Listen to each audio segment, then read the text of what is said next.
Diane, I'm listening to a podcast, Black Lodge Trivia Night. I've never heard so many game aspirations in my life. All right, welcome back to Black Lodge Trivia Night. Something kind of out of the blue, out of the red, if you will. It's we're doing Cyberpunk Red tonight, which, like so many things we've done, is drawing inspiration from Midnight Melodies. We'll get to that later, but back to like full bore RPG. Not that the stuff we didn't do wasn't role playing by any means, but we have a big old thick rule book, like the third version of a game. I mean, this is real. Yeah, this is real. Everyone calm down. It's a little intimidating, right? Yeah, I will say I go way back with Cyberpunk. I've always been intimidated by it. Oh. And early versions, it was a lot of things. The rules were a lot crunchier than what's presented here. The other thing about Cyberpunk is, like, style matters. Like, it matters to be cool. And I don't know if you can tell, but Oh yeah, baby. I'm not cool. So I've always been a little, like, I don't know if I get, this feels like a stretch, but we'll see how it goes. Yeah, that's a good point, especially with Cyberpunk Red. You know, we've talked offline before about doing the fantasy one. That obviously we've talked seriously about it. Shadowrun. Oh yeah, definitely. Just a little bit, and like some of the older rules and stuff. And I've heard like the most recent version of Shadowrun is not the best rule set. Like people have a preference, you know. But I've heard great things about Cyberpunk Red. And I really like... So we're doing a zero session tonight. I'm getting a little bit ahead of myself, and we have some business to take care of. But I gotta say, this is... Is it safe to say, like, one of the best core rule books I've ever read? Like, one of the best isn't, like, overstating it. Like, this is a really well-produced core rule book. Yeah. I found it eminently understandable, which is one of the things I had some trouble with the very first edition of Cyberpunk. I kept a lot of my stuff, but I don't have my first edition rulebook anymore. It also does a really good job of bouncing back between lore and rules. Yes. And like, hey, you want to be a rocker boy and stuff, like it'll tell you a little bit about that, but then it also like switches to prose, which, you know, DeGenesis did that. A lot of DeGenesis was world building through stories, but a lot easier to piece here. Maybe that's more familiarity with Cyberpunk. I gotta admit, I'm not like a huge Cyberpunk person. It's something I'm fascinated by, but I've never played anything like this. I only started playing Cyberpunk 2077 this week. This is not like my typical fandom. Got it. So that's sort of your background with Cyberpunk in general. I've this seen setting in general. Yeah, I've seen Blade Runner. I haven't seen the new one. I know you've said it's fantastic. I need to watch it. And I have seen, I was a big fan of the Netflix show. Altered Carbon, both seasons. I know both some seasons, people didn't like season 2, but I really liked Altered Carbon. Especially the season 1 actor, the guy from The Killing. Oh, yeah. The guy who plays the billionaire or whatever. Who hires... no, I'm sorry. You mean Joel... No, the main guy. Yeah, sorry. There was the other guy played in a show where he was the head of a cult that I confused the title of. But yeah, Joel, he was great in The Killing. I really like him. Yeah, he's a good actor. Yeah. What about you? Where is your... So like you said you had early editions and stuff. What is your Cyberpunk fandom stem out of? So mine started... I played a game that my friend's brother ran when I was in junior high or high school. I can tell you, like, I still, like... And then I went out and I loved it. Oh my gosh. Went and bought out all this stuff. Night City, Deep Space, Green War. Why am I running this? Little Cthulhu, some adventures, and then like a mini campaign.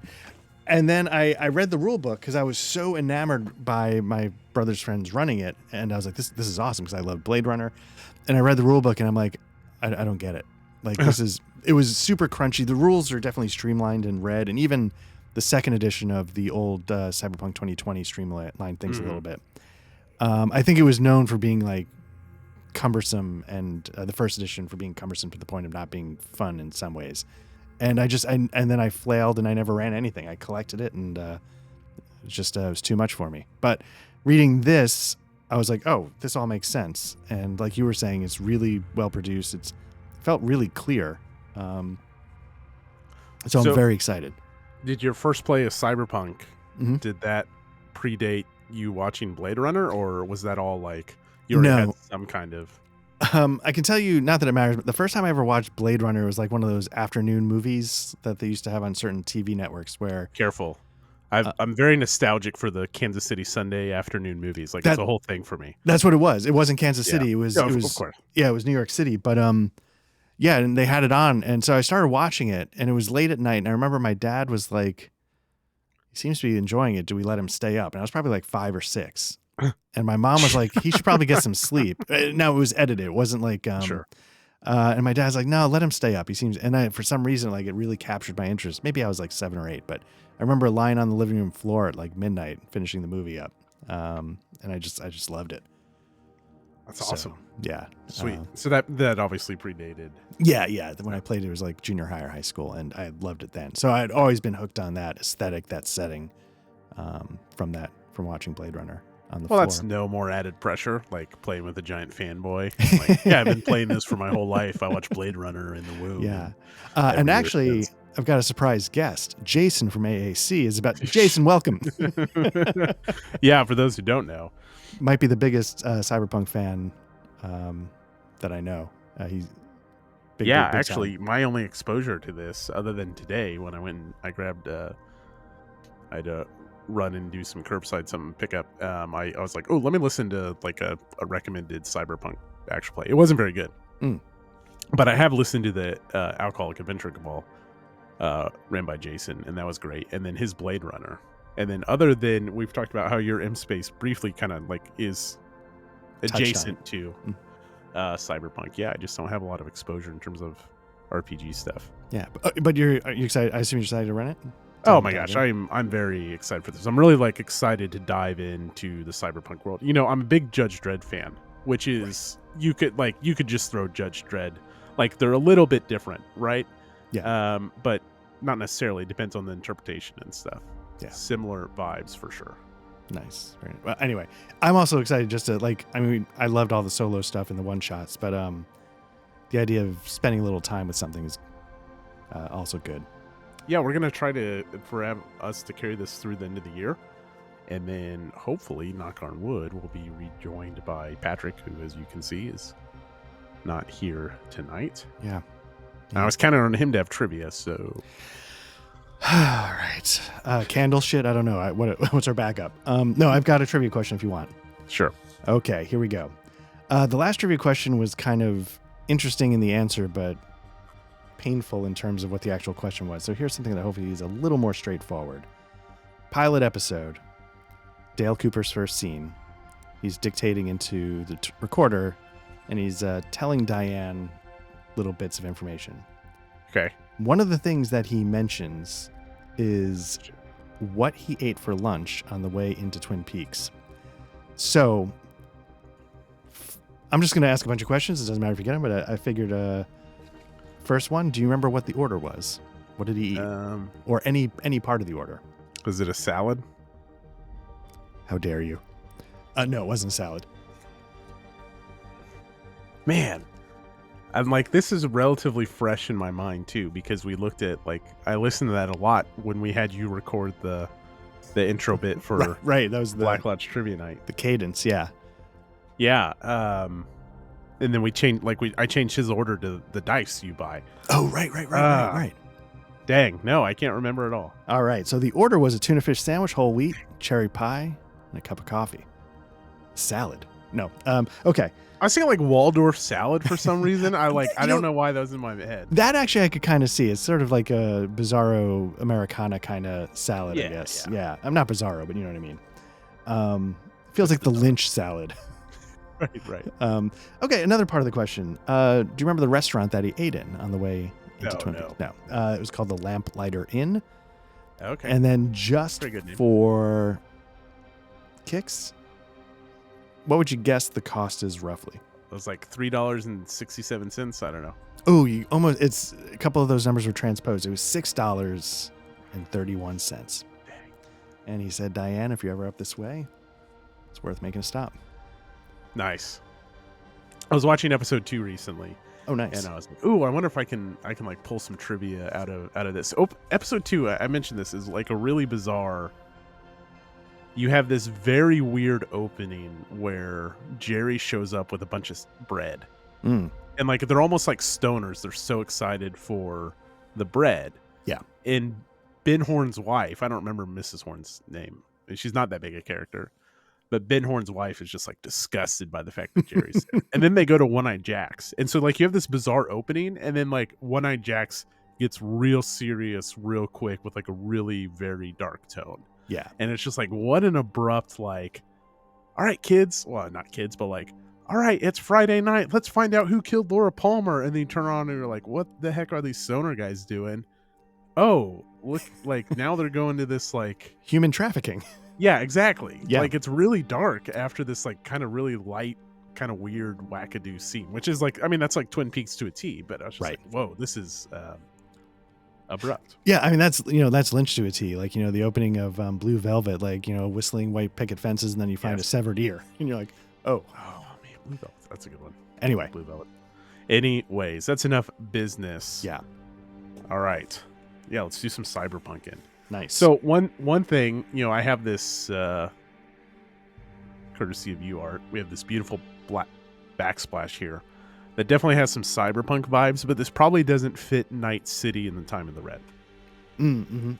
So this is for those of you who played Cyberpunk 2077, this is pre-2077 is my understanding. Yes. And it's after the 4th corporate war, and a nuke gets dropped in all these like satellites, and there's intercontinental ballistic missiles and all this stuff. There's all this fallout, and for this period of time there's this red tinge to the air, and Night City is in this like Night City is the classic setting for cyberpunk. I mean, that's like where everything is based and set, and that's where we're going to be, but it's maybe not as bright and build up as you see in this picture here.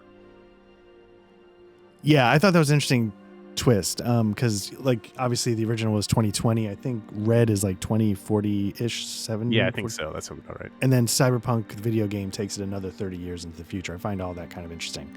Yeah. So it's not completely like post-nuclear, post-apocalyptic, quite to like the Judge Dredd levels, but it does seem to have this, I don't know, like dirtier, and I mean like dustier, dirtier, redder, dirt in the air vibe to it.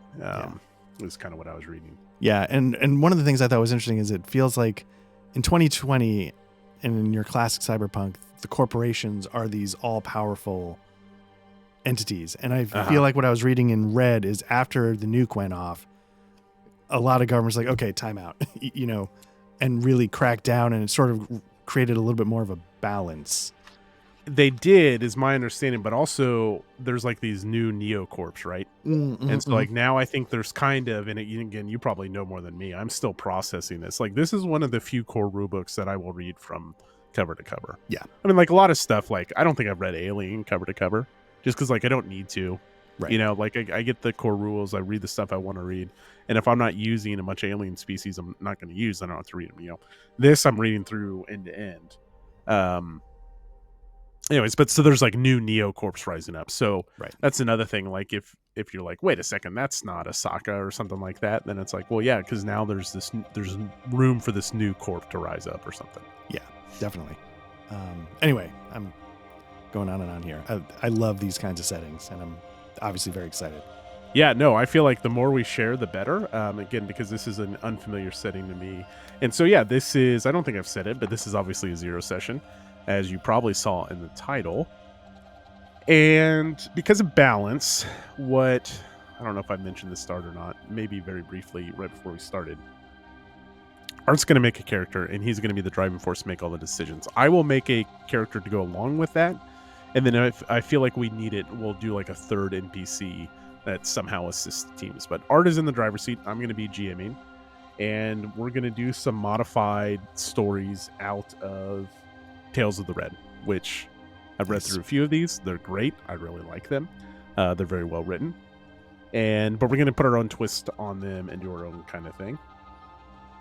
Of course. Cool. And I guess before we dive into like character creation, you have any questions or concerns about the campaign?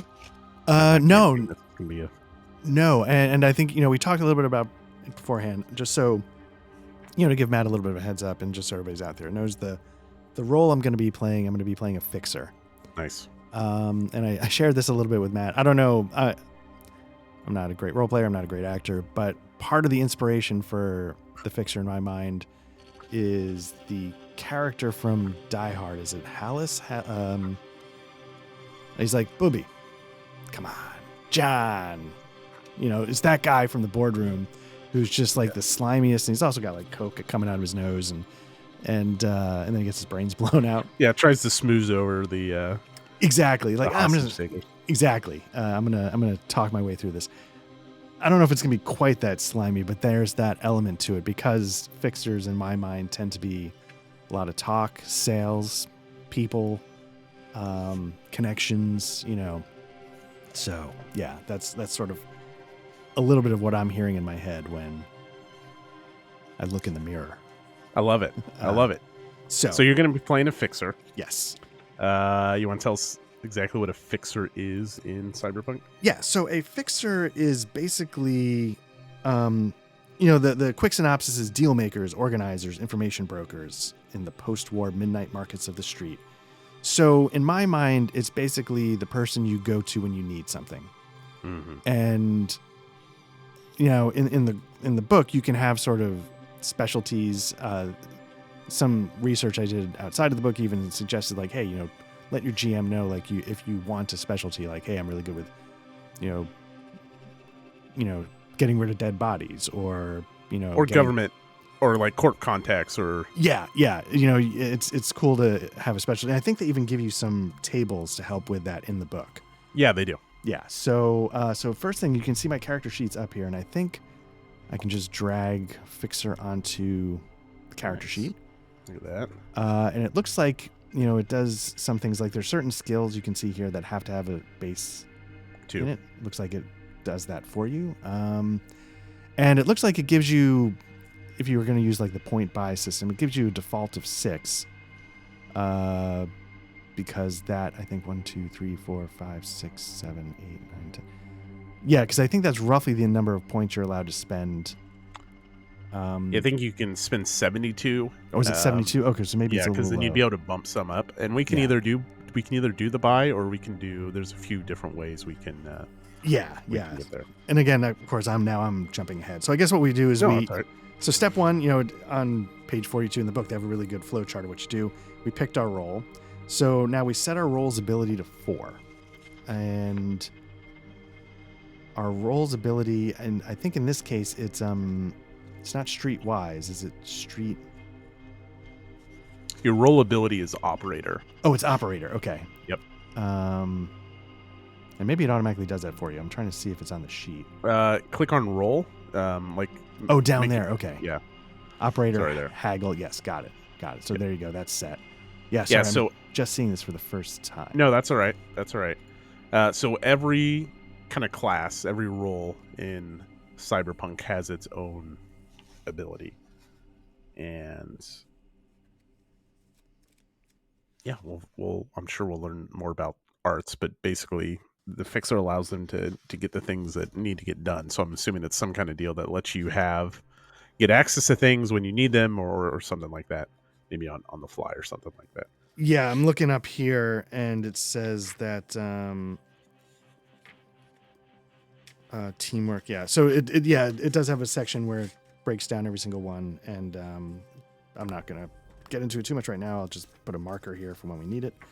Sure. Okay. So next, if there's nothing else you really want to say about being a fixer, not yet. Then we run your life path, which is pretty cool. I think. Yes.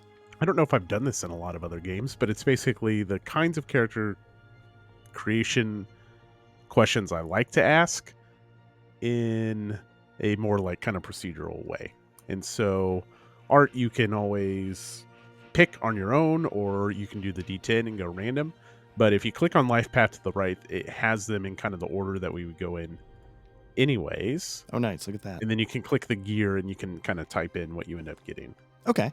So the first one is your cultural region, and then you'll pick one of the languages tied to those cultures and then have a base ability of 4 in that language. Okay. So the question is, so what's kind of cool is, and I would have to do some digging here, but in the example they mentioned that that character rolls up from sub-Saharan Africa, and like I guess Africa is like undergoing like a technological boom or something like that. So it's like cool. It's like your cultural origin in Cyberpunk doesn't necessarily have to be from I'm from Europe. Like you can tie that. I think there's world building done, obviously, with some ramifications for character building. I'm gonna grab a Kleenex real quick. Sure. Yeah. Media roll, and I'm just looking up. This is credibility, but I feel like the credibility team exec role. So I'm wondering if I'm missing where it lists the fixer. You're looking for the fixer's role? Yeah, I was just trying to look it up really quickly, but yeah, page 159. I was just shy of it. Okay. So operator ranks. Yes, there we go. Perfect. I appreciate that. So what do you think? Should I just roll a D10 and see what happens, or is this? I don't want to. No, this won't matter. I mean, if anything, it'll just give me more. Cool. So yeah, I'll do. Yeah, I'll do it randomly. Why not? Slash roll 1D. Oh, it's your handgun skill. 10. 3 is Western European. Okay. Nice. Okay, so let's see. Cultural origins. Let me do. That would be Western European. And I also got to say, once again, we get the pleasure of working with a really good Foundry module. Yeah, and this is base. None of this was paid for. So yeah. This is exactly. This is free. Just getting rid of all my crap so I can see my keyboard because I'm old. Okay, so then languages. It says pick one in your group: Dutch, English, French, German, Italian, Norwegian, Portuguese, Spanish. I'll pick Dutch. Of course, why not, right? Yeah. Let's see. So that takes care of that. Now I get 4 points in the language skill of Dutch. Let me see. Awareness body. So it's under. I don't know how you would add that. Let's see. I'm guessing it would be under. Is it social? Well, it's under education skills. Is where your Education. language is at. I mean, I don't know where you would add Dutch to that. All right. Well, we'll figure that out. Yeah. Just we'll have to. You know what? If it becomes relevant. Oh, I'm gonna make it. Oh, look, there's a whole list. Oh, of here it is. Here it is. I've got it. I'll drag it on to you. You got it? It's Okay. in the compendium, and then you can drag it out. Nice. Interesting that they broke it all out. They don't just put like a generic language and. There you go. 4 in Dutch. Yeah, and it's got the whole compendium, and I think it's got the core Black Chrome, which is a bunch of like other stuff like weapons and upgrades and things like that, and then DLC, which is more things like that. So again, all of that stuff is built in the compendium for a pretty good module. Nice. And so you dragged it to my sheet, you said? Yeah, so now you should see under educational skills above street slang, which is what everyone speaks, the Dutch. There we go. It can scroll down. Perfect. And it's at 4. Perfect. Okay. So that takes care of step 1. All right. Only about 90 of these more to go. Right. So step 2 is run your life path.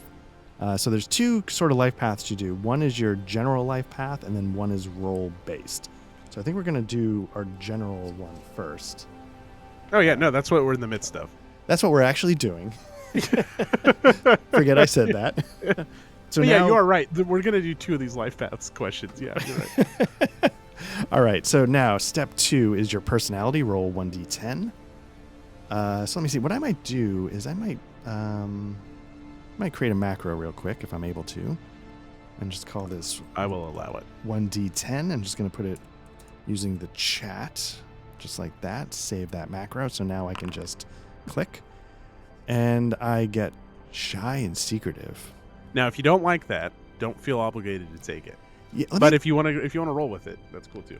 Let me.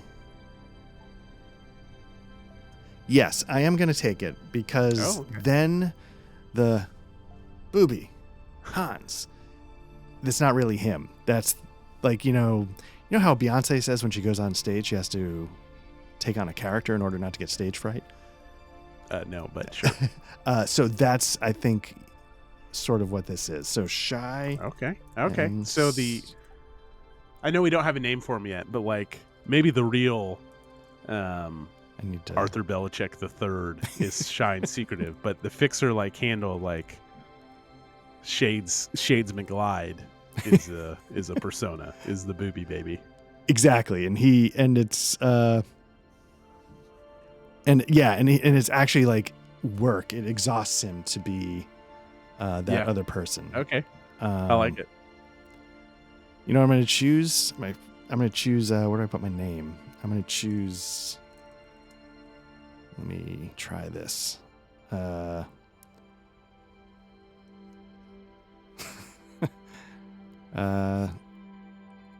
of these are really dumb. You know what? Let me see. What was that? Die Hard. What was that guy's name? There you go. Yeah. Because I'm going to use his first name. His character was Ellis. Okay. Yeah, I like it. I knew it started with an E, or I thought it started with an E.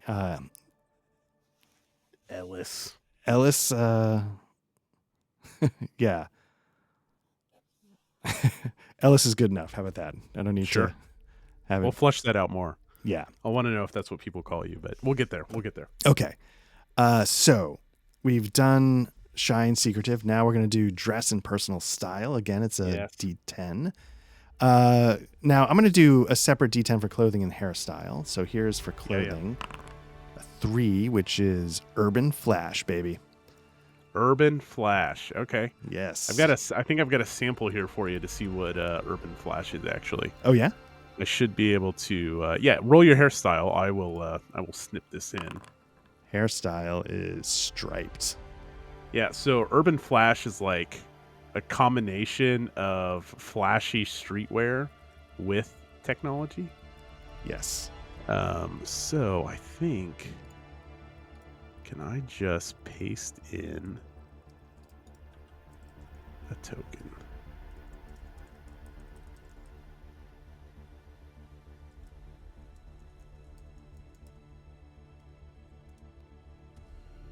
Oh yeah. Do you have an image? Are you able to drop it in?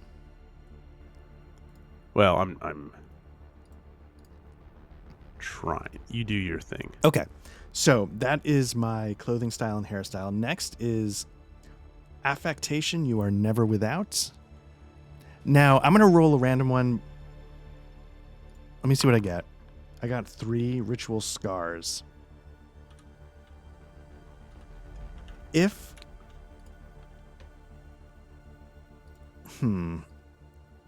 I'd like to pick in this one. Okay. Yeah, absolutely. And this one, I'm going to specifically pick mirror shades because of the fact that I try to stay secretive.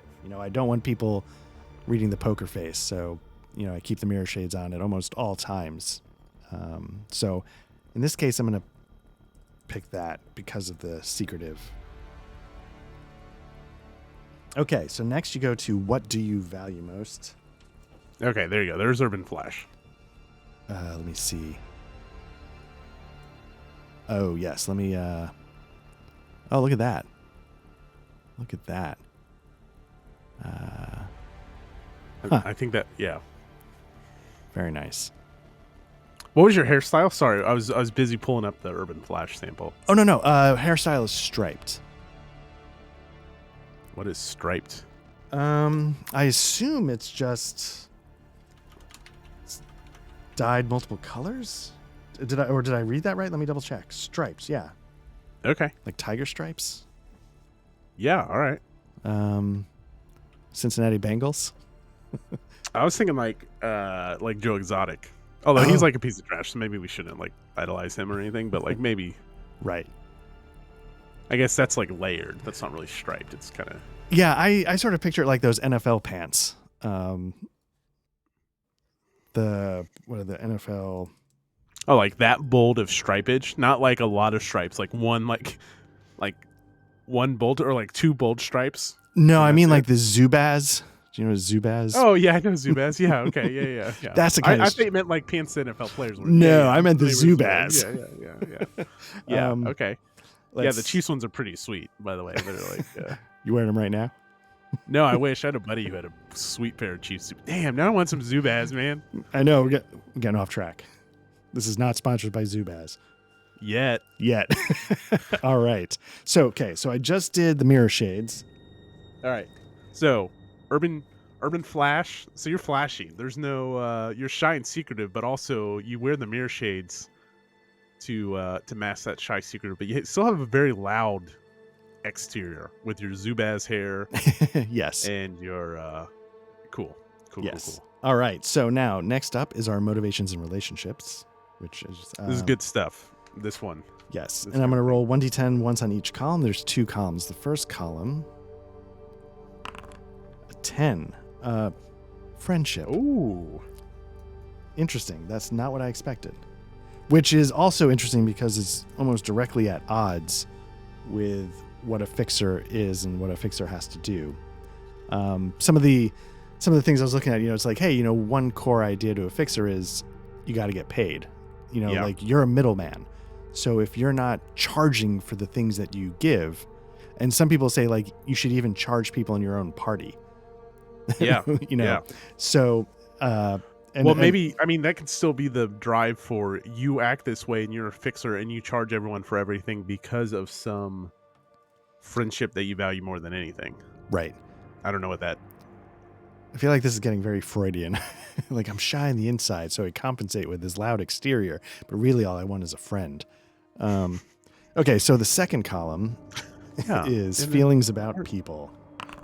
A 7 is people are obstacles to be destroyed if they cross me. Love it. Love it. All right. So it sounds like the problem might be me. I will want to know, like, what is, like, if friendship matters, if, like, some friend or some friendship matters most. It'll be interesting to see how that plays out here then. Yes. All right. So then next is the things you value most. I guess that'd be a most valued possession. Oh, wait, no, because there's... there's 2 of them. Okay. Most valued person. Yeah. Got it. This first one is a person, even though it doesn't... Okay. An 8 is a public figure. Oh, interesting. I think this is going to be... I think I'm the guy that killed John Lennon.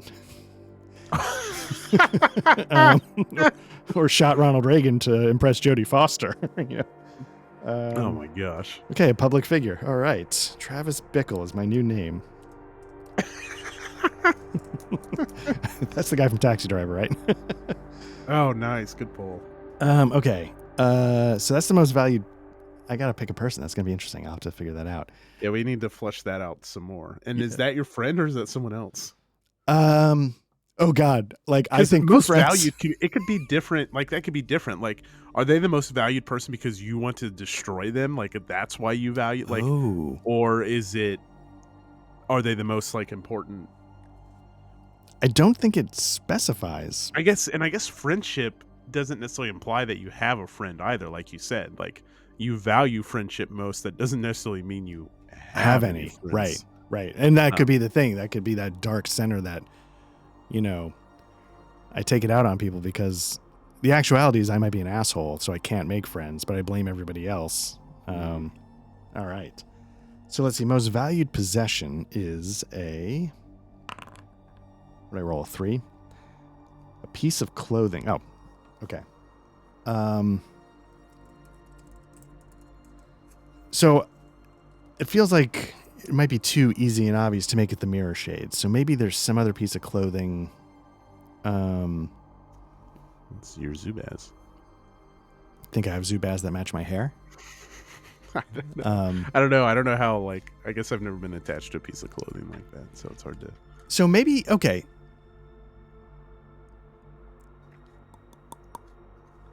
I'll come back to that. Okay. Piece of clothing, here's, you know what? I'm going to come back to it by coming back to it right now. because I'm going to probably forget. Piece of clothing. So maybe underneath this whole flashy Zubaz to the nines exterior, underneath it, I'm wearing like an old sort of torn T-shirt. It's your first communion shirt. My first communion dress, sir. And no, the T-shirt belongs to the friend.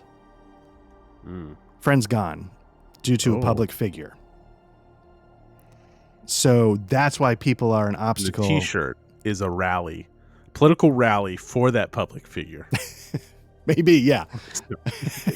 But maybe, yeah. So maybe the thing I valued most is friendship, but the friendship's gone. It was because of the fault of a public figure, and that's why people are obstacles to be destroyed that cross me, because the public figure is a target for me.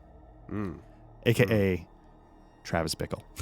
Ellis has small ships. Ellis has big ships, but he knows that the best ships are friendships.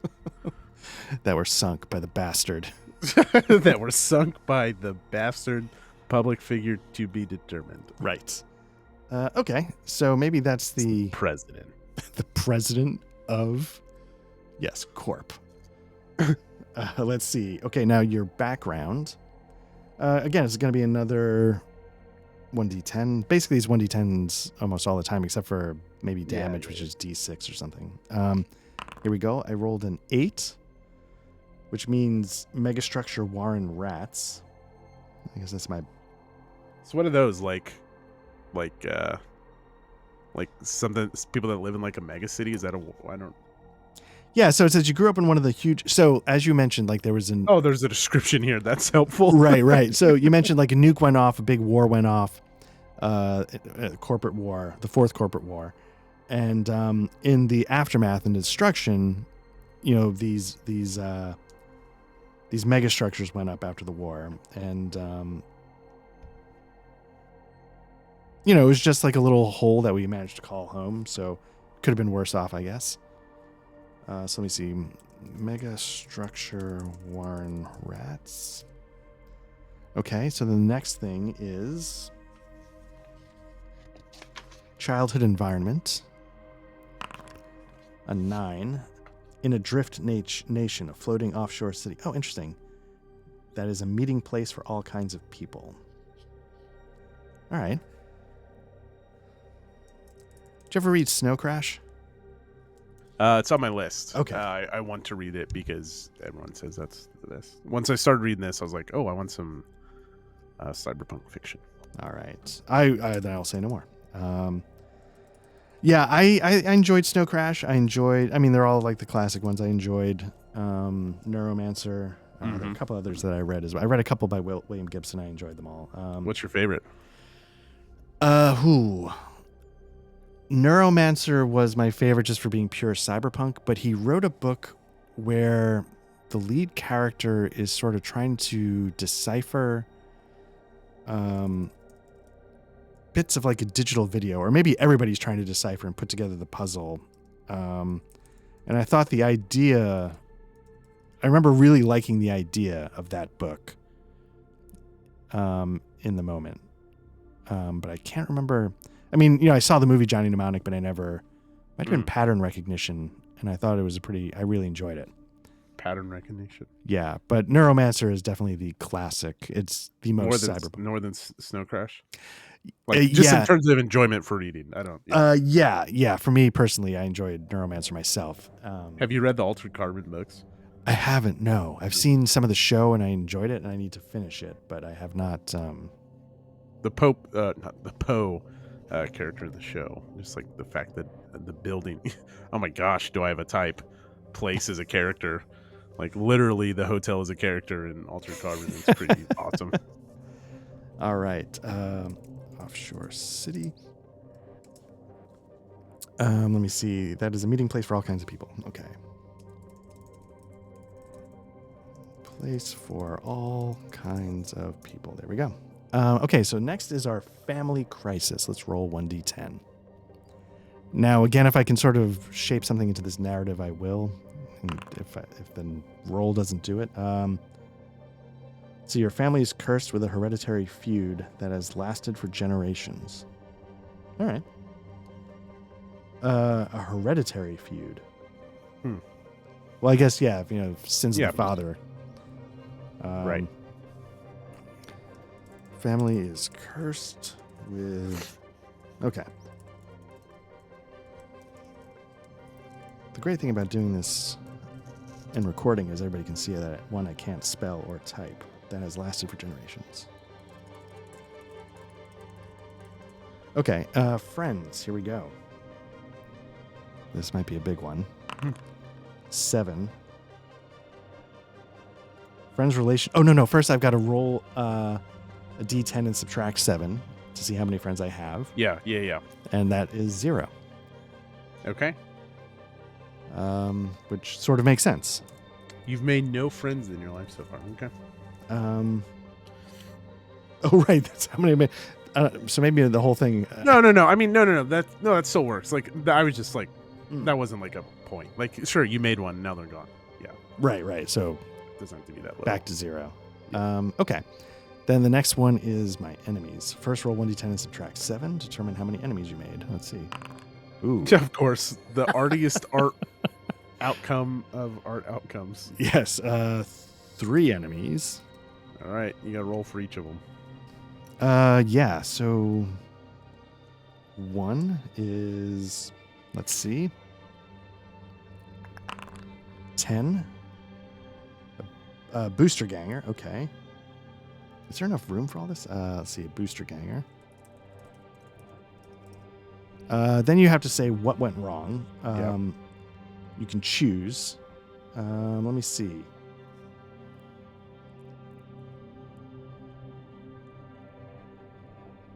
I'm going to say... man. It's just going so well until I just crash into a wall here. I'm going to say caused a major public humiliation. Okay, so a boomer ganger embarrassed you somehow. Booster ganger. Yeah. Maybe they like stiffed you on a job. Okay. Or I'm just like trying to think it out, and like and everyone knows, like you're the fixer, you put this job together, and they cut you out as the middleman. And that's not good for a fixer's reputation. No, that's the death of it. Okay, cool. Now the second enemy is an 8. Corporate exec. Oh, like where that's going.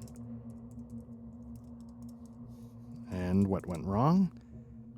I forgot to do what can they throw at you? Yeah. Sorry, this is for the booster ganger. Yep. They can throw a 6 at me. An entire gang. An entire gang. Makes sense. Of course. Makes sense. An entire gang. I probably should have just picked that, honestly, but worked out. Okay, the corporate exec. What caused it?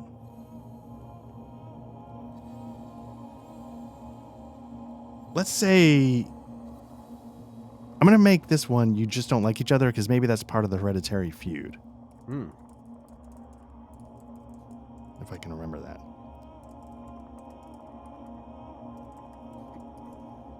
And then what can this exec throw at me? They can throw a 9. A powerful corporation. Okay. Amazon, Google, Facebook, everyone who's listening. Jeez. I know, really. Okay, and then 3, the third enemy, is a... I think my Pixel phone somehow heard you saying. All of a sudden, like the helper popped up, and I'm like, I didn't say it. An 8. But you're wearing headphones.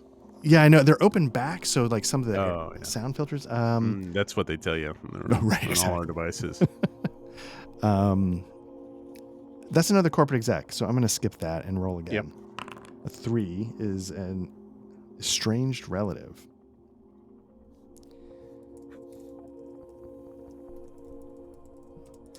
What went wrong? Oh, I choose what went wrong. Romantic rival. I was going to say the same thing. Let's see. Deserted or betrayed the other. Nice.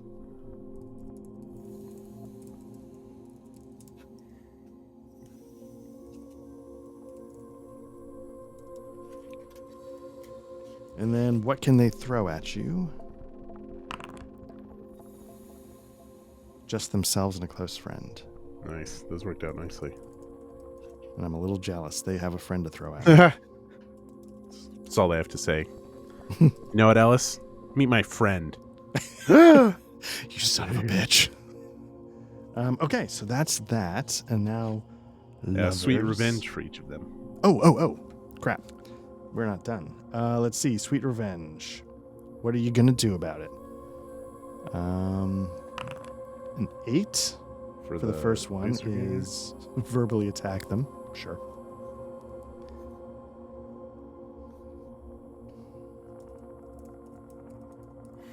That seems weak. I'm going to call them names. You booster ganger scum. Okay, the second one, what am I going to do about it? Did I roll a number 3, which is go to a murderous rage and rip their face off. Okay. Well, that makes sense. It's the hereditary feud. The feud, yeah. Yeah. This corp exec's going to have to be fleshed out more. Rip their face off. And then finally, the estranged relative, the creepy uncle. What am I going to do about that guy? A 4. Murderous rage. All right. I guess I got 2 gears. Either I mock you or I rip your face off. Okay. Now is it time for lovers? Tragic love affairs. Past lovers, not current. All right. So again, you do a D10, subtract 7. See how many you got. Ooh, 2. Let's see. What happened? A 6. Your lover went insane or cyber psycho. I like cyber psycho. Yeah. For those who don't know, cyber psycho is basically going to the point where, and this can happen to Art or any of our characters, where your empathy determines your level of humanity. If your empathy is 6, you have 60 humanity. And every time you put in new cyber modifications, and there can be other things that affect your humanity as well. Basically, you get to the point where your body can't differentiate from being real and machine anymore, and then so you enter a state of cyber psychosis. Love it. And I think I'm going to have that be sort of the motivation for... So what do I value most? It was this relationship. Oh, this one. And I lost her to cyber psychosis, and the public figure maybe is somehow connected to the site. Like, I don't know if it's the head of a cyberware company, but it's somebody I'm going to hold accountable. And maybe that's the corporate exec enemy. I was going to say, I mean, that doesn't necessarily tie into the hereditary feud, but you can move that around, but, and maybe it does. Maybe it still ties in somehow. Right. Yeah.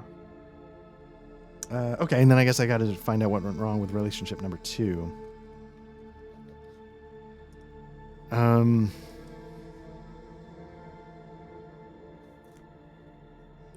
think if I don't want to... Okay, let's see what I get. 10. Okay. Trigger warning, for some people that might pick up this book. One of the options is that your lover died by suicide. Just be aware of that. There's some kind of edgy, tougher stuff in this book. Oh, absolutely. So good call. Yeah, just be aware of that. And so what I was about to say was, like, if that came up, I wasn't going to use it. But this lover was imprisoned or exiled. She got deported. Why did she get deported? I'm just going to say imprisoned or exiled. And maybe I put her there. Oh. But why? Well, I mean, that's the thing. People are obstacles to be destroyed if they cross me. So maybe I did something unbelievably petty for some perceived wrong that may not have actually been true. But I'm just such a terrible shy and secretive person. That I don't know. Okay, so that's the tragic love affairs. Next is the wrap up. Now for the wrap up, we have to choose a life goal, or you can roll. I'll try rolling, see what it gives me. I get a 2, which is gain power and control, which I feel like could fit. Yeah, if you think it could fit. Get rid of a bad reputation. Again, that could be like, undo the humiliation. Cause pain and suffering to anyone who crosses you. That's sort of already covered.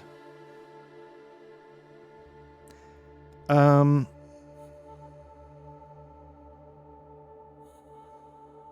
know what? Let me do get rid of a bad reputation. Let's have that be tied into the booster gang that screwed me.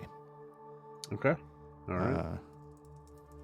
And I need to do all this because I need to, I guess it's all connected, be able to get within the circles I need to get into to take care of this corporate exec that killed my one true love. Your one true friend. My one true friend, exactly. Nice. Okay. So then you go to page 66. Yes. So there we go. That is our life path. Now we go to our roles path. Yep. So the first question is, let me confirm this. Let me go back to roll. Does that have... No, I think you just got to put in notes on the left there. That's perfectly okay. So then it becomes, what kind of fixer are you? Roll 1d10 or work with your GM to choose one. So this is sort of what we were saying, like, what is your specialty? Now, Matt, I'm sort of indifferent at the moment. Is there something that you think could be interesting? You've read the adventures or anything? Or is it just something, roll the dice and see what happens?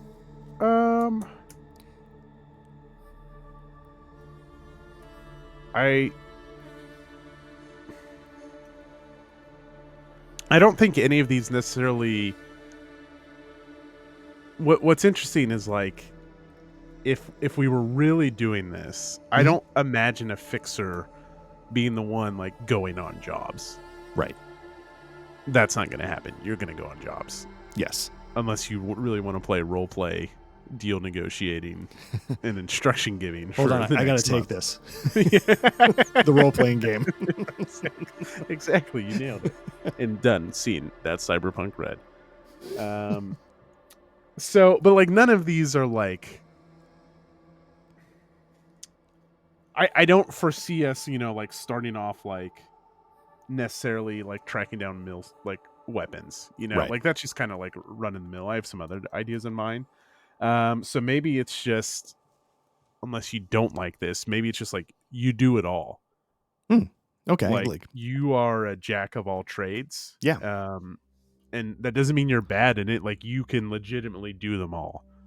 And that was kind of your reputation. And you still have a good reputation, maybe. It's just like now people see you as a little bit of soft because you let that booster gang cut you out of a deal. Yeah. Like you still bring the good deals and you still piece them together and you get your hands dirty, I think would be another thing. Yeah, that all sounds great. Okay, perfect. So then we go from there. Got a partner or work alone? It's going to be... So we talked Sorry, beforehand, and I used some GM fiat here. Yeah. And we're going to say you have a partner. But based off how your backstory, I'm thinking like a little bit of... I was going to say Turner and Hooch, but that's the Tom Hanks movie. Starsky and Hutch. Mm-hmm. Like, I was like, oh, if you're going to roll friends, then maybe like your partner is like your number 2, bae. Has always been there for you, but now I think it's like, I don't know, maybe you had to bring someone on so you don't get screwed. I don't know, why did you have to bring a partner? So like roll your partner roll. Yeah, let's see what they tell say. Me, like why you had to bring them on, like why the... Yeah, so I'm gonna make a quick macro for 1d6, and boom, 1d6, save macro, unless no, okay. Rolled a 3. Possible romantic partner.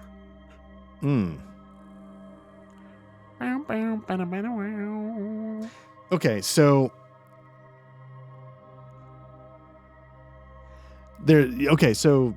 there's that, and then Although, does that feel like it fits? Or do we just make it fit? Well, I mean, the partner is me. Then goddamn, we're absolutely. No, I don't. I don't know. Does it like how? I mean, you deported your last one, and you're still obviously hung up on the first one. Yeah, yeah. And it could be. We can also make our own, right? Like, well, the one that sort of jumped out at me as I was skimming them was secret partner with corporate connections. But this wouldn't be secret. But like maybe I brought the person on because, like a slight nepo baby, like an ends to a mean. Okay, means I to kind of an like end. this because that can look like so many different things. Like, is it a solo with corporate ties that maybe has like finally bought out their contract for all like, like people like sell their souls to corpos and then are like never free. But like maybe the solo who's like got all this sick gear to give you firepower, or if we need like a medic, is it someone who's like got ties like medtech or something like that? Now you've brought in, or is it I think we can see what that shapes out and what you feel like you need in the group. Yeah, and then they just have some kind of tie to. And is it secret, or do we want to just be out in the open? It's a partnership, and well, they're going to be with you on the adventure. So yeah, then let's skip the secret part. That's what I figured. Okay. Let's see. Then we have to do what is your office like? Yeah. And that's going to be another D6. I have an idea here. Sure. But it doesn't. You don't have to do it. No. Throw it at me. Okay. Oh shit! I told a bunch of shit on my desk. All right. So Cyberpunk. When I think like bars and stuff, I'm thinking like rock music, like the cyber rock music, flashing lights, go-go dancers, bright. I think your bar is maybe like the opposite of that. And you have it still has neon lights, but it's not as offensive, and it's jazz. Right. All right. So like a cyberpunk jazz bar, like a but like toned down a little bit, not packed, nothing is ever blaring in there. If that's what I was envisioning when I was like, I want to play Cyberpunk. Absolutely, yeah. I'll say as like an off the beaten path jazz bar, so it's not usually too crowded. It's run down. Is it run down? Like, is it? Yeah, you own it. Oh, it's your bar. Oh. Okay. Cool. Run down. Nice. And is it like a secret front, or is it just, yeah, I own the bar and I'm a fixer? I think the latter. Like, okay. I think people come in, you have a bartender, and not your friend, but they keep the place clean, and they keep the riffraff out. And you've got a little booth there or something, or you got a back office or something. Yeah. And people can come see you. So it's as always sunny in Philadelphia. I was thinking more Cheers. Cheers. Okay. There we go. All right. Okay. So then the next question is, and your partner's Diane, and now there's this will they, won't they? Right. Until she leaves on a plane. But in this case, I put her on it. All right. So the next question is, what are your side clients? Roll 1d6 and choose one. Here we go. Or choose one. Let's see what they give us randomly. That's a 10. A 4. Local solos or other combat types who use you to get them jobs or contacts. Now, does that work, or is there one on that list that you think might be more interesting for you?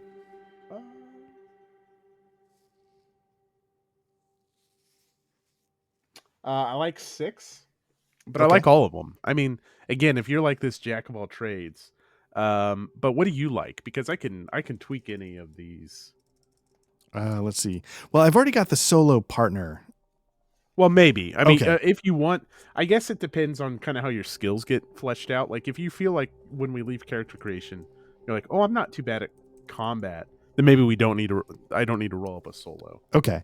But if you're like, oh, I'm weak as shit, then yeah, I will roll up a solo. Let's do 6. That's when local politicians. Yeah, and like exactly. Like an information broker. Okay, I like that. Yeah. Local politicians yeah, maybe you've like carved out a little niche for that because you're tired of dealing with booster gangs after. Yeah. And it also gets me closer to Oh, there you go. the enemy. There you go. So while I'm finding out information for them, I'm keeping some for myself to exact revenge on the person who killed my girlfriend with cyberpsychosis. Finding out info. Okay. Who's gunning for you? Here we go. 1d6 roll. We've got enemy of a former client who wants to clean up loose ends. Do you think it could be part of that booster gang thing? Or that's just humiliation? Or is there a different option there that you prefer? That could be interesting. No, I don't have a choice here at all. Okay, so yeah, what did I roll a 4? So I'm just going to go with enemy of a former client who wants to clean up loose ends.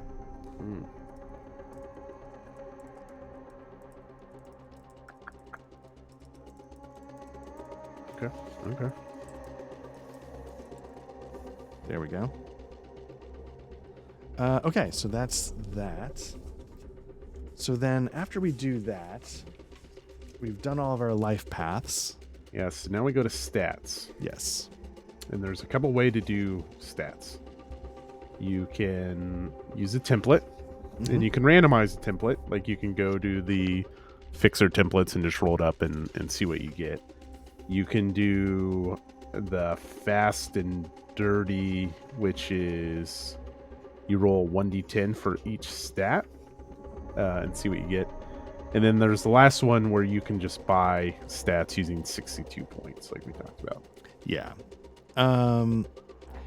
Let's see. It's kind of interesting.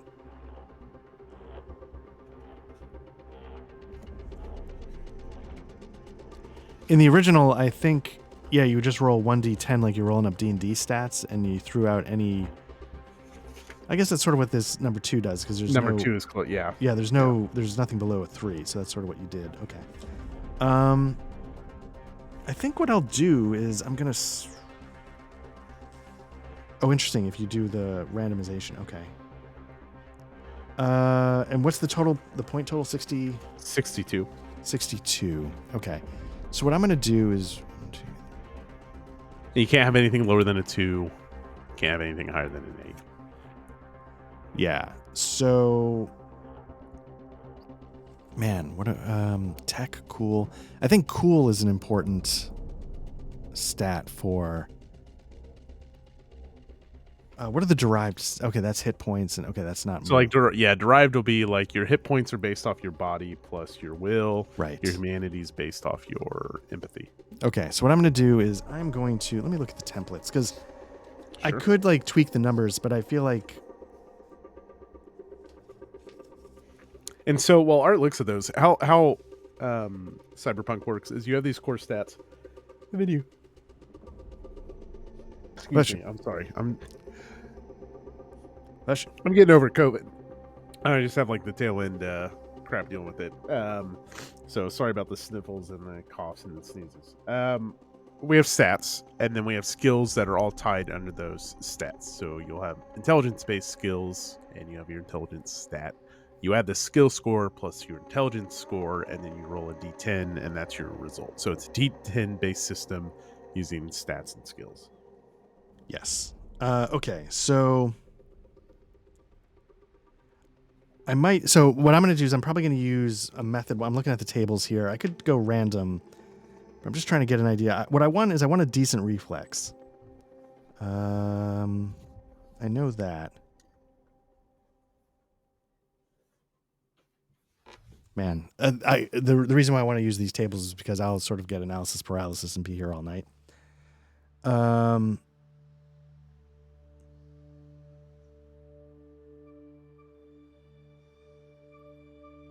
So what I want to do is so I'm sort of just looking. Let's get because if you get a reflex of 8, it helps you dodge gunfire and not rely only on cover. It also helps with your initiative. And not that and ranged weapons as well. Yes. So not that I expect to be a super combat guy, but I don't want to die. And I want to be able to be smart in a fight. So let me change that to an 8. Wow. So I'm going to change something else to lower. I'm going to change move to a 5, body to a 5. So it should still add up so far.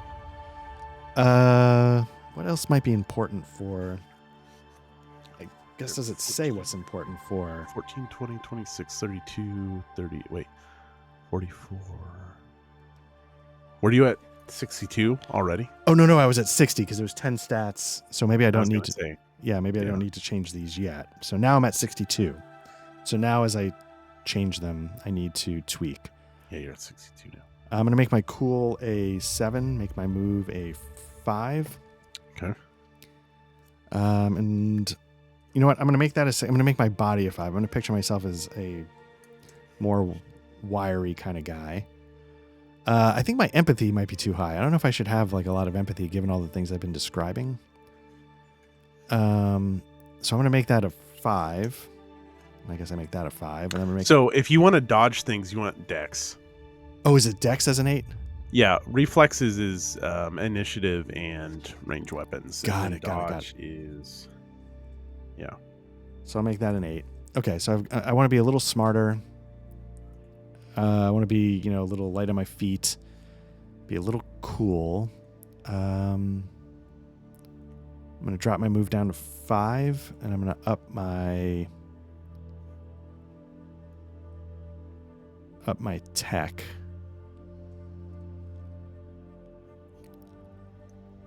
And I might stop there. Okay. So 13, 21, 28, 35, 41, 47, 52, 62. Cool. All right. So your body is 5 and your will is 6. So your new HP should be 40. It's got you there. Yep, it does. And your humanity should be 50 out of 50. 50 out of 50. Nice. Interesting that I didn't track that. Okay. Okay. So now we do skills. All right. Now, skills. Let me jump over to this tab here. So it's already got the ones.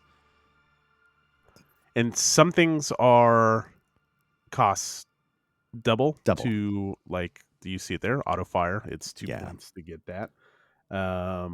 And again, there's a couple different ways to do this. And if you need clarification or whatever they are, you can do...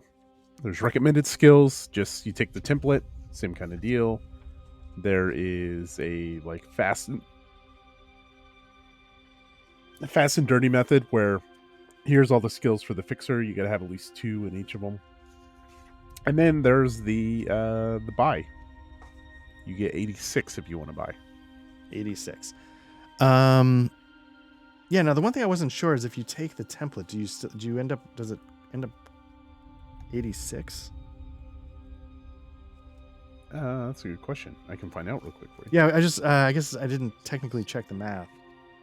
And 86, but that, but 86 you have to deduct the 2 points for concentration, the 2 points for perception, right? Is that all counts against 86, yeah. Does the 4 points in the language, that also counts against it, right? I don't think so. Oh, that one's free. Okay. We'll have to check. 46, 52, 58, 64, 70, 76, 82, 86. I count 86. Okay, then yeah, that's where it should be. All right. Oh, was it 86 or 82? I thought it was 86. 86. Yeah, it's 86. Yeah. So you still get 86. Okay, so if I go with one of these templates, it's not the end of the world. Okay. I mean, you could also go with the template, and we could always change it. Yeah, let me start with the template. So it's athletics of 2, which is already there. Brawling of 2, which is helpful if you want to use human shields, which I like the idea of. I think dexterity is also part of the human shield check. Concentration of 2, got that. Conversation of 6. Let's take a look at that. I guess that would be under social skills. Conversation. Let's make that a 6.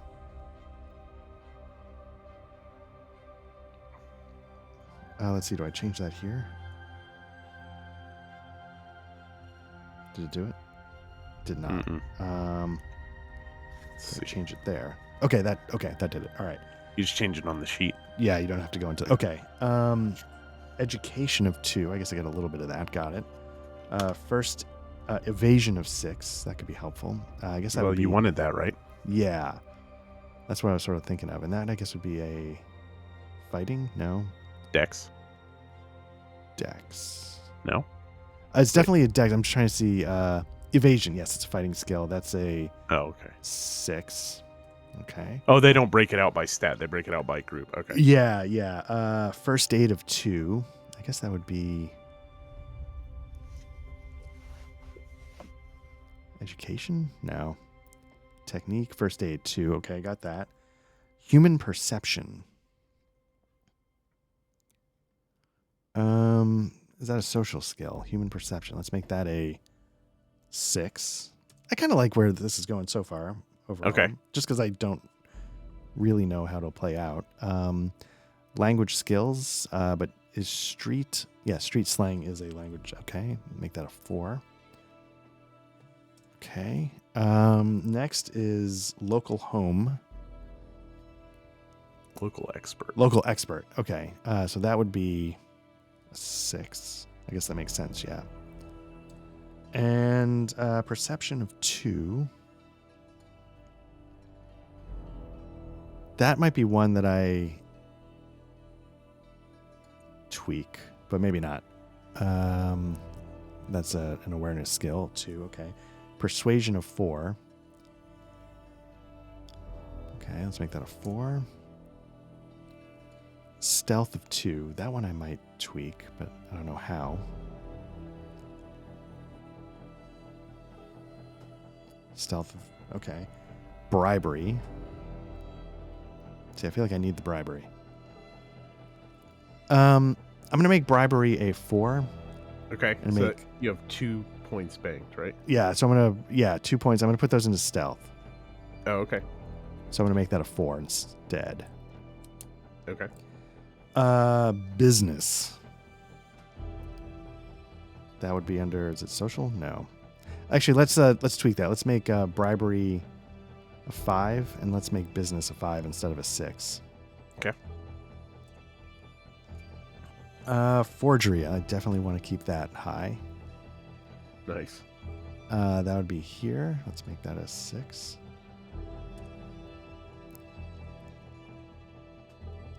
Handgun. Yeah. Ranged weapon, handgun. Let's make that a 6. Okay. Next up is pick lock at 4. Is that a technique? Yes, there we go. So, yeah, it's interesting. I absolutely don't mind how they have grouped these technique education. It's just the book, at least on these lists, doesn't do that. Maybe it's listed somewhere else.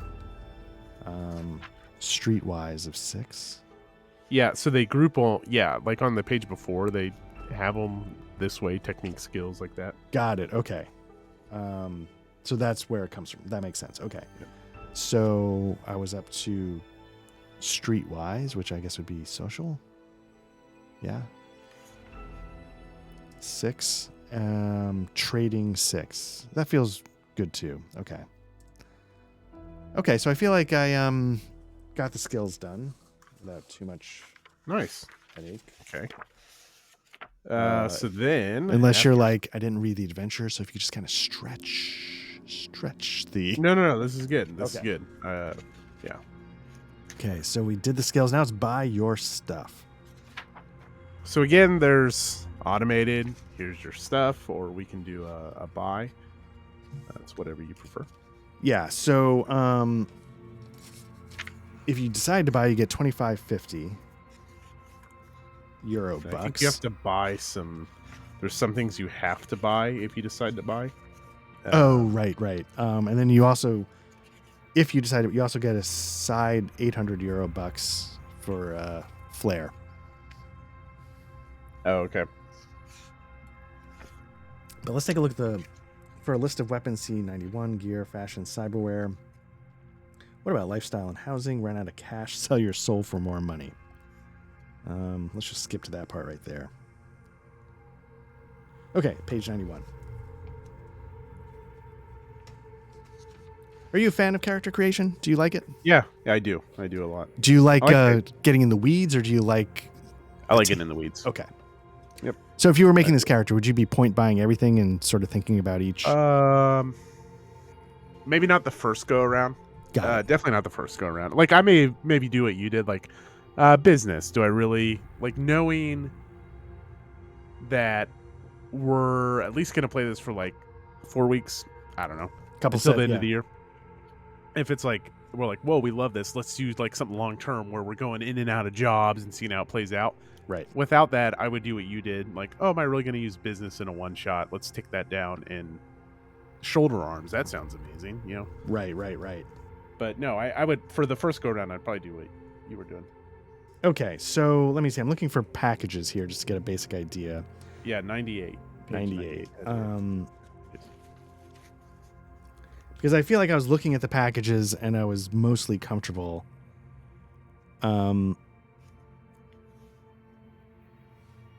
Right, so the first package is weapons and armor. So I'll take a fixer package. Yeah, the fixer pack. Is this saying I get dual pistols? Is that what it's trying to tell me? Yeah, I believe you dual wield. And I'm assuming that a heavy pistol counts as a handgun. I was just gonna look that up. Yeah. If I'm gonna do that, maybe I'll take one heavy, one very. You know, just have like my backup piece in my boot. Let me see. Gear. Let's see. Is pistol a gear? No, is it? Yeah, heavy pistol is a handgun that does 3d6. It's got a rate of fire of 2, requires one hand, can be concealed. The very heavy pistol does 46 damage, 1 rate of fire, so you can fire it once each action round. Cannot be concealed. I'm gonna take. I'm gonna take 2. No, I'm gonna take one of each. Just maybe I'm not dual wielding literally. Maybe they're different. Okay. Different uses. So I'll take a heavy pistol. I'll just drag it over to my character sheet. And that would go under, let me see, gear, heavy pistol. So I guess I get a second heavy pistol. Then I also get a... I think we're going to take one of each. Oh, I'm sorry. You're right. Then a very, yes, delete that. Really a nice Foundry module. Very heavy pistol. Now, does it give you the range numbers? Do you know what I mean by that? Like, is there yeah. No, and I think you have to look it up somewhere else. It's like not on the charts for some reason. Okay. And then there was someone had developed like a add-on that I tried to install for ranged. Okay. But I don't know, the index, the one thing I will say about this, the index in this book is not great. Okay. Like if I look up range in the index, you won't find it. You have to go to combat and then find range. Oh, okay. I see. So just so before I get too far, I also get ammo. Let me get the body armor. Light armor jack, body armor, head armor. Okay, let me grab that real quick. Is that armor? Light armor jack body, light armor jack head. So that's my armor. Yeah. So the range are you familiar with how range works in Cyberpunk? Yeah. So the range has different DV numbers, some difficulty values or whatever. Yep. Close range, you're gonna only have to get like for example, a 10. But if you're doing long range, it's like a 16. I'm making up numbers, but it gets harder. 13, and then if you're at 13 to 25 yards, it's 20. And so range determines the difficulty. I don't know if you want to fill those in or. Yeah, I'll figure that out because it feels like it would help us both to have that. Absolutely, yeah. Yeah, there. Like I said, there was an add-on. I don't know if it's been updated to the most recent version of Foundry that basically, I think did some of that lifting for you. Yeah, so I'll figure that out. Basic heavy, and then I need very heavy pistol. Basic, okay, 1 for each gun. So now I need to pick my light melee weapon. And let me just go back a few pages to the table. Combat knife tomahawk. Not messing around. Pretty sweet. You're Western European. Yeah, tomahawk doesn't feel. So I know that's like I would obviously pick a tomahawk, naturally. What's like a Western European Tomahawk. ChatGPT. tomahawk? Oh, actually, it's probably not a bad idea to ask ChatGPT. That's the thing. I'm sure they have something. What is a light melee weapon? Or hold on. Provide a list of light melee weapons from Western Europe. Dagger, rapier, small sword, main gauche, saber, cutlass, dirk, gladius, basslord, kukri. Oh. Spoth. Kukri sounds pretty sweet. A messer. Yeah, dirk is a long-bladed thrusting dagger. Yeah, from Scotland. Yeah. Kukri is the national weapon of Nepal. I wonder why that's a Western. Don't know. But it's cool looking, so let's go with kukri. So what I'm going to do is I'm going to grab something else because it's going to do it's all sort of the same damage. It's 1d6. Yeah, right. So it doesn't actually matter. So what I'm trying to do is I'm just trying to find something and then change it to. Well, you can put combat knife. Is that okay? Let me find combat Yeah. knife. There we go. It's going to be a combat knife, but now I'm going to tweak it just a little. I'm going to call it a. Can I change this? Setting? Settings? Yeah. Name. There we go. Kukri. And then the rest is all the same because it doesn't matter. Matters for us. A knife fit for the streets. All right. A knife in the streets, a kukri in the sheets. Love it. Doesn't even make sense. Okay. So that is our weapons and armor package for Sweet. a fixer. Now we can go to our outfit and gear. Let's see. The fixer. Agent. Oh, agent is like an AI. Okay, yeah. It's like your data pad. Right. Disposable phone 2, generic chic. No way. We're not generic chic, baby. We're street Zubaz. Yeah, what'd you get? Urban Flash? Urban Flash, yeah. Yeah. Footwear, jacket, bottoms, and top. Is that like a tracksuit? I know not literally, but... Yeah, an Urban Flash tracksuit, sure. Oh, and you get a bug detector and a computer. Nice. 2 disposable phones. Okay. I wonder where that would be under. Clothing. Let's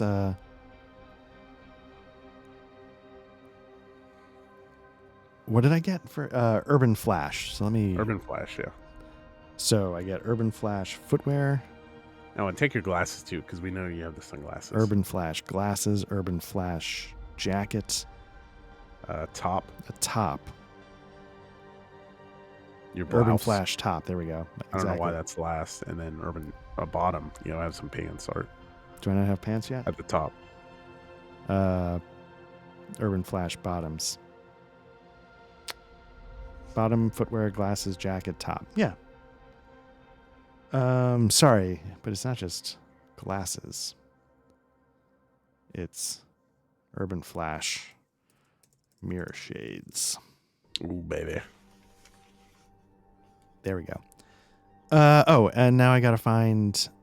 Where would you? Let's see. Agent. Can I search compendium? No, that almost never works for me. Would that be a cyberware? Gear. Yeah, it's not cyberware really. Agent. Yep. Yeah. Bug detector. Let's get one of those.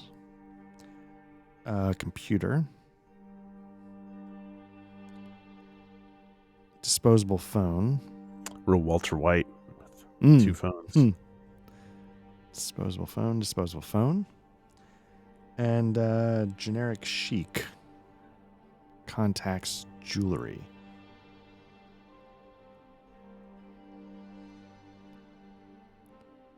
Do I need contacts and jewelry? I don't know where that would be. Is that still gear? Clothing, maybe? Let me go back to clothing. And then go to generic. Oh, was there generic and I missed it? Okay. Generic. Yeah. Contacts, jewelry. Okay. There's jewelry right there. Yeah. So I am wearing a tracksuit. I am like some kind of. It's not just a tracksuit. It's like a neon. That's true. Like, hologram tracksuit. Yeah. Not gang color contacts. Are there just no regular contacts? Generic sheet. Go to generic Oh, again. yeah. I keep losing. There we go. Generic sheet contacts. There you Okay. Okay. So that's my outfit and gear. That's good enough. I like it. It's just very Grand Theft Auto 4 vibes, but Nice. Cyberpunk. Okay. So now I need to.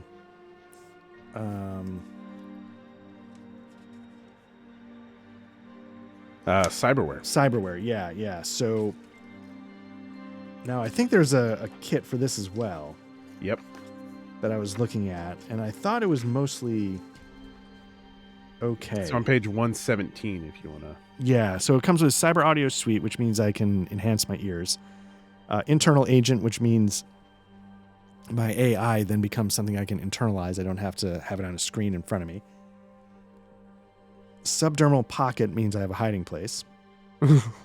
Carried that gold watch up my ass, as was said in Pulp Fiction. And then Voice Stress Analyzer or Amplified Hearing. So it really goes in on audio. Mm-hmm. And you know what? That's probably more interesting because I can eavesdrop. I can, if I'm trying to get information, it's not always about like seeing the heat signature of their armpits to see if they're sweating and, Sure. So let me just go with that package. That's pretty good. Okay. So take 16 hits to your humanity. Ooh, right. So that makes my humanity a 34, right? Well, leave it at 50. Oh, okay. Leave it at 50 and then put it at 34 out of 50. There we go. And then your empathy is -2, but that's like 3 out of 5 on empathy. Okay. There we go. So I'm looking for cyberware. Amplified hearing, is that what? No, Cyber Audio Suite. That's what you start with. And that gives you, I think, 4 slots for things. And so that's how I'm going to get... or it gives you a couple slots. I don't know if it's 4. Some of them are 4. But that's okay. So Cyber Audio Suite, I'm going to pick Internal Agent. I think at one point I was thinking making the Internal Agent also have like because I have the contacts having like readouts on people. But I think I'll stick with the internal. Okay. There's a video game series that I'm blanking on right now that did pretty good hacking stuff before. They've done a couple of them. The last one took place in London. Let's see, subdermal. I wish it's a huge thing, and I wish I could remember. I know, like relatively recent. Yeah, the second one was in San Francisco. The first one was in Chicago. The third one was in London. You know the one I'm talking about, though. Something dogs. Yes. Watch Dogs. Watch Dogs. Yeah. That was a pretty good cyberpunky kind of nearish future, so it wasn't so. I think I'm going to take Amplified Hearing instead of Voice Stress Analyze. Oh, nope, I got to get rid of one.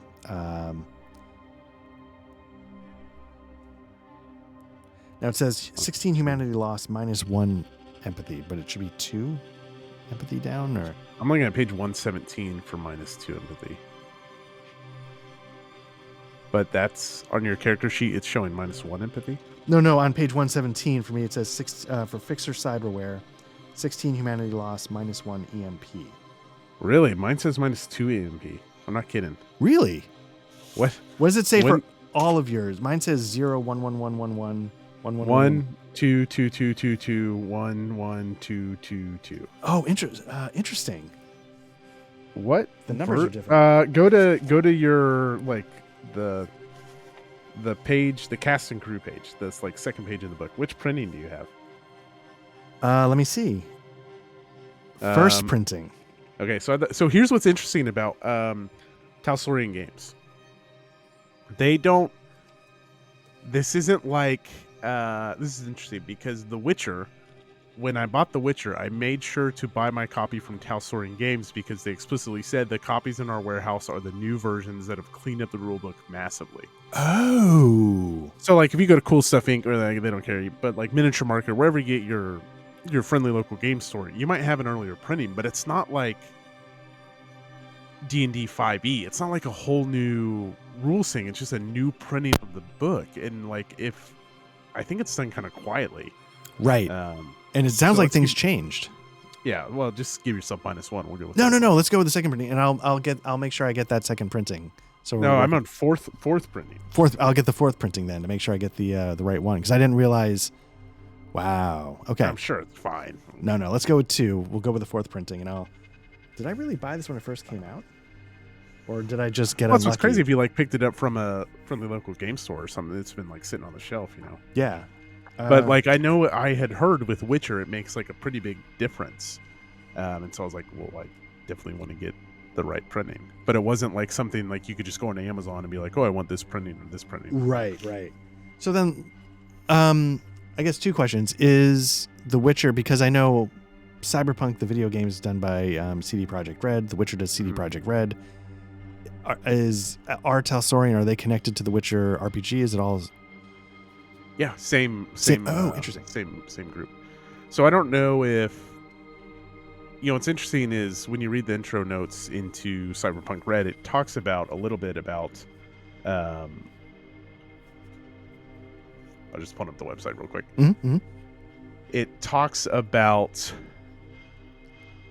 CD Projekt Red approaching them and that kind of being a boost to get Cyberpunk Red done or something like that. Got it. I'm like, I could be misremembering here, but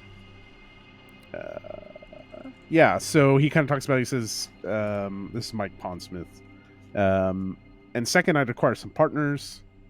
About the same time I started writing that would one day become this book, a bunch of guys in Poland, CD Projekt Red, said, hey, want to make a Cyberpunk video game. And so I'm sure that helped. I don't know if that then, of course, led to Witcher naturally or what the tie was there. But same writers. So Mike Pondsmith and someone else. Yeah. Pondsmith and Pondsmith did The Witcher. But again, it had that kind of different printing version. This is crazy. Yep. They still have, I don't know if these are PDF only, but, one of the books, I'm looking on the website right now for Talsorian Games, and like, I'm seeing books that I have from 40 years ago still. You can still buy them.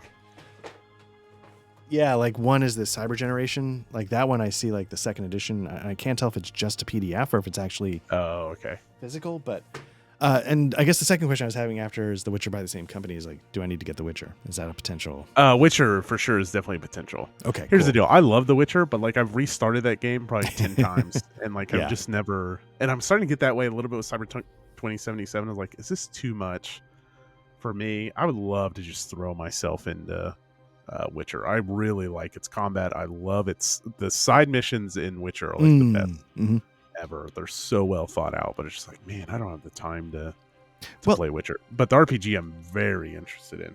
That's the thing. Let me, this is sort of getting off, but it's sort of like when you play like a deep video game, do you want ones like tons of dialogue, tons of story, or is there something about a Souls game where it's all mechanics, even if it's 70 hours, where you're like, you know what, I'm not talking to people, I'm just boom, boom, boom, in and out. These days, the latter. Yeah. Like, Souls is perfect because you can just pick it up and just go. Which was, that's like a nice thing with, it's not the most impressive piece of hardware, but the Switch, just like its pick up and play ability. Yeah. And like a Souls game is a lot like that. And the nice thing about Souls is like mechanically you fall behind, but like lore wise, you don't. Right. And so like, I don't know, I'm halfway through Red Dead Redemption from when Red Dead Redemption 2 came out. It's like, I would like to finish that game, but it's been 5 years. Yeah. I don't remember shit. It's like, do I restart? And then I don't. Yeah. Horizon Zero Dawn, halfway through it. Do I restart? Like, mechanically, I'd pick those games up. Yeah. But, yeah, I don't know. I used to be like, and people would be like, oh, like my brother would be like, open world, too much for me. I can't do open world. I'm like, oh, come on. But now I'm at that point where it's just like, I kind of want like a Souls game. Yeah. Well, obviously, we stream on Twitch and YouTube and stuff like that. And sometimes I'm thinking about, oh, could this game work? Could that game work? And there's one that I really want to play. Like, it's called Icewind Dale.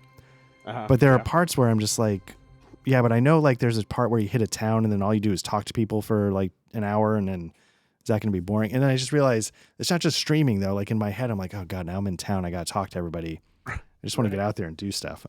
Anyway, is this character done? Yeah, I believe so. I have some follow-up questions. Sorry, I keep knocking shit off my desk. I had to pick it up. Yeah, no problem. Yeah, that is it for... It says, what about lifestyle and housing? But it's not like that's required. I think it's just something to think about, maybe. Yeah, I think that's... Yeah. And you can live above your bar. I was going to say, I just live above my bar. Yeah. Okay. So I pulled these off the internet like we all do. Mm-hmm. And I've been a big fan of the concepts of knife theory. It was posted on Reddit a long time ago, and it's all characters in their backstory should have knives that the GM should be able to twist. Yeah. And then, like, ideally, you want to have a dozen knives. And so, like, all your enemies, those are knives. Your dead lover, that's a knife. And then so, I have a couple questions that I've kind of pulled from this. And that would be, who has Ellis's loyalty? Who am I loyal to? Well, who has your loyalty? Yeah. Right. Who are you loyal to? Yeah. Whether it's coerced or not, somebody's got my loyalty. Yeah, you're loyal to someone or something or... Yeah. That is a great question. So, you know what? I just closed my character sheet. Let me open it up back. Let me open it back up. So I've got...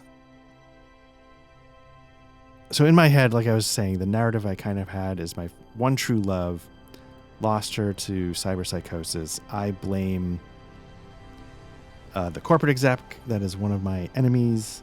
And so who would have my loyalty when I see them as obstacles to be destroyed if they cross me? Let me see. Estranged relative.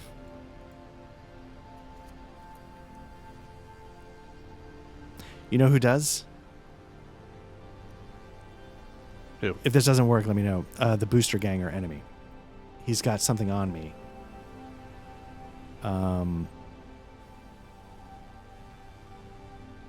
So and that's why I only verbally attack him. For all my craziness, like, I know I can't go too far. Okay.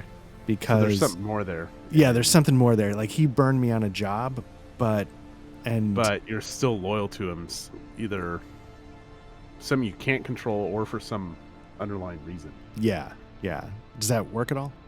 Yeah, no, we can do something like that. Okay, so it's not like I'm a puppy dog kind of loyalty. It's coerced, and I can't figure out how to get out from under it. Okay, nice. What would break you? What would break Ellis? What would break me is...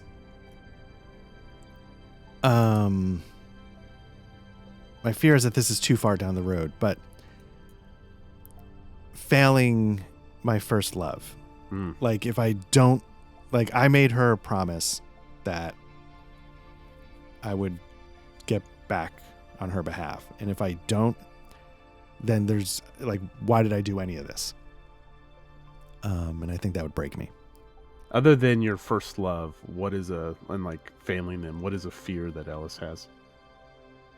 Let's see. A fear... he's afraid of...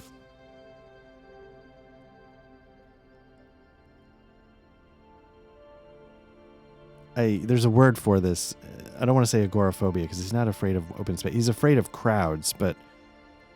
well, no, that might be just too, like... phobia instead of fear. What is he afraid of?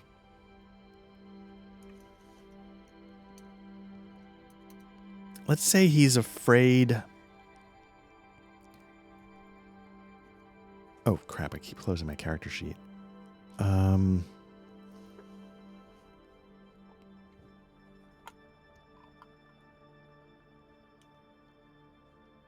let's say this, maybe part of my thing is, oh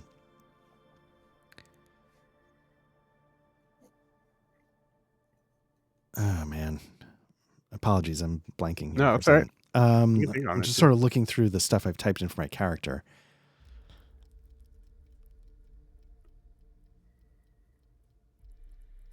I mean, it can stand on its own. It doesn't have to be. Yeah, I was gonna say maybe he's afraid of.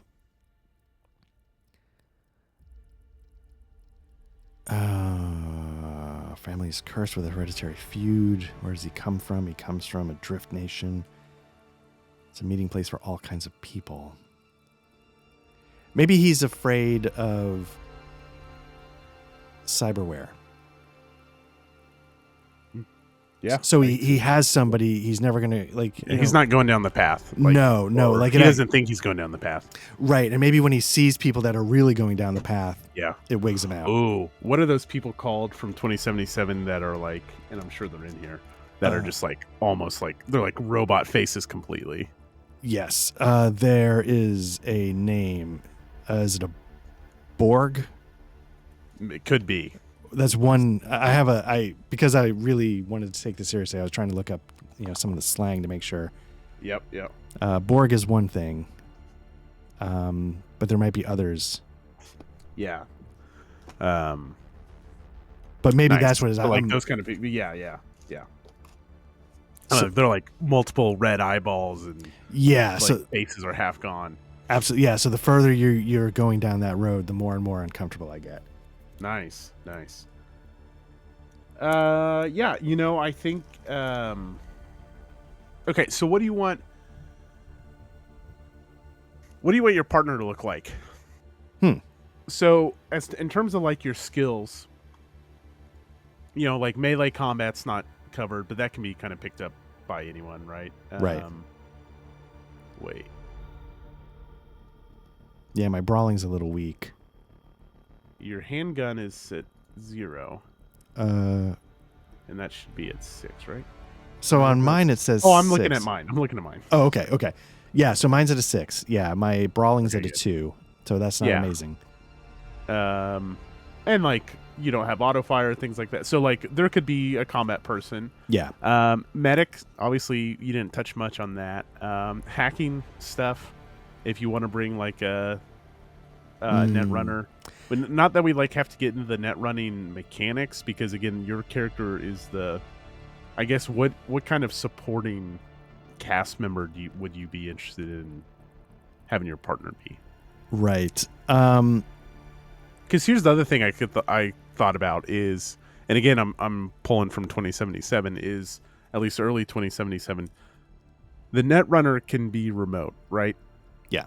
I mean, not like hacking cameras or hacking turrets or anything like that, but like kind of the big picture hacking stuff. You could always have another contact that we could just make be an NPC if we needed it. That's sort of how I pictured it. Yeah, somebody I outsource to when I need it. But maybe the partner is like the bouncer to the bar or something.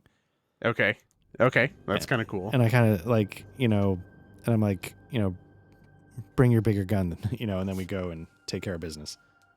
Okay, so if it's that, then I would see that being not a rocker boy. Well, I mean, maybe. It could be a jacked up one, yeah. Could definitely be a solo, of course. Could be a tech. Mm-hmm. And could probably be a med tech if we really wanted to stretch it. Or a nomad. It could all work, yeah. What are you feeling?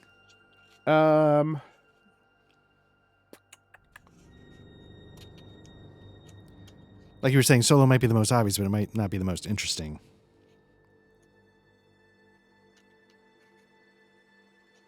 I think solo allows for the like most back seat, which is fine. Like allows me to just be there mechanically and witty remarks. I'm meat. right. You're my human shield. Tech's maybe not a good fit just because of your like like I'm thinking tech in the sense of like cyber gear. Right. So maybe not a tech. That's true. Yeah, I might not that might be a little too much. So either a med tech or a solo is what I'm thinking. Okay. My go-to from Tokyo Ghost is Dent, and he is definitely a solo. Like, he's just a meat bruiser. So nice. You want to have Dent and Ellis? Shit, maybe Dent makes a return from Cyberpunk. Yeah, Cyber plus Punk. That could be cool. Yeah, that might be fun. It's the same guy, same universe. Yeah, same universe. Back from Libreville. yeah. But now he's in Night City now. Nice. I like that. Okay, yeah, I'll flesh him out, and then cool. Perfect. I think we did it. It would be really interesting to do the in and out, get out of game stuff. Like, again, we're largely going to see a mission, a job. Cyberpunk is very job based, but it would be cool to like have an ongoing thing for like more world building and see like what kind of shenanigans our characters could get up to. So it'd be cool to like revisit Cyberpunk. Yeah, because one thing, there's not a lot of character progression in Cyberpunk. Your character progression is your story. Right. And what you're earning and what you're trying to get out of it. You're not leveling up. Right. And just for the listeners, there's a game CBR plus PNK Cyberpunk, which is something we played here on the channel. Again, not to be confused with Cyberpunk Red. I can't reach Cyberpunk, but we had a great time with it. Go check it out if you're curious for more Cyberpunk and you haven't seen it already. Yeah. Cool. I'm very excited for this, Art. Any questions or anything? No, I think I'm good. So is there anything you wanted to go over before, or are we ready to bring it home? No, I think you hit on the Cyberpunk. I think Talsorian has done a really good job of writing for, and not just trying to be Cyberpunk edgelords. Right. They've walked a fine line. It's Cyberpunk stuff, so it's going to have edgier, darker themes. Yeah. And that's just the world. We're not going to be assholes about any of it. And you've already touched on that, but I think it's just worth bringing up.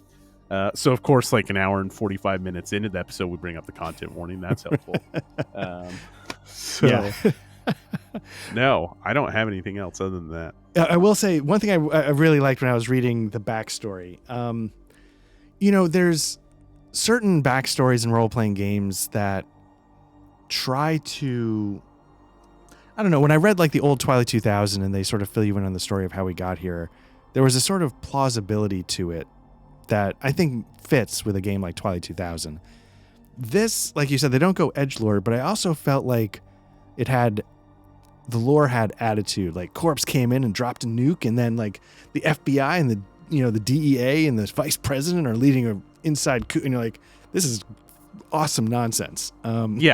Yeah, well, that's throughout the book too. It's like if your characters try to min-max too much, just kill them, because that's the Cyberpunk Red universe, and that's the way. Like, if they're problematic, just gun them down.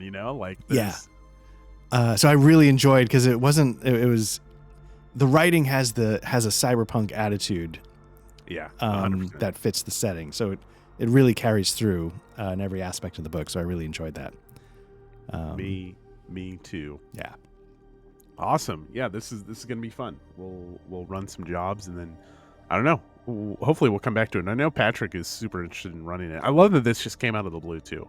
Yeah, for all of our planning and discussions, it's always like, just the laser pointer goes over there, and all of a sudden we're off to the races. So it just takes like one little wandering thought of what would Midnight Melodies look like in Cyberpunk. Yeah, and because we had been talking about different things, like, we'll fill the time in with, Oh yeah, we were gonna do Nights in Pathfinder, which I want to do at some point. Like, I still really want to do that, and I love Pathfinder. And then literally, it's like, no, pull the ripcord, we're out.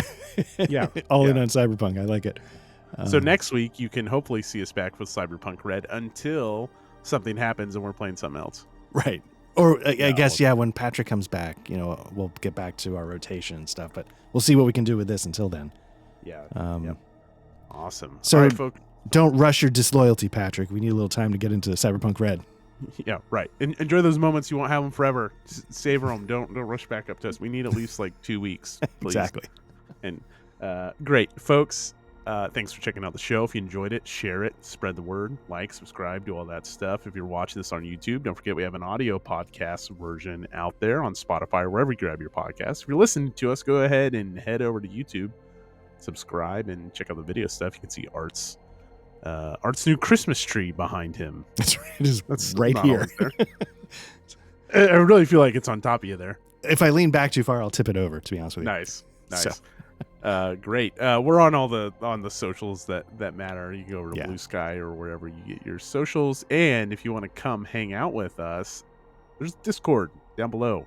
Click the link and join our Discord server. It's not a ton of people, but it's a cool place. They might seem contradictory, but if you want to come chat about RPGs in different forms, yeah, that's what we do over there. Not be overwhelmed. Right. I mean, sometimes you pop in a Discord server and it's just like, what the shit did I just walk into? Yeah, there's like 300 unread messages. That's not a problem here. Yeah, not at all, folks. Not at all. Yeah. All right. Well, happy holidays, everyone. And we'll see you before then. Yeah. But, yep, thanks for listening. All right. Take care. Thanks, Matt. Later.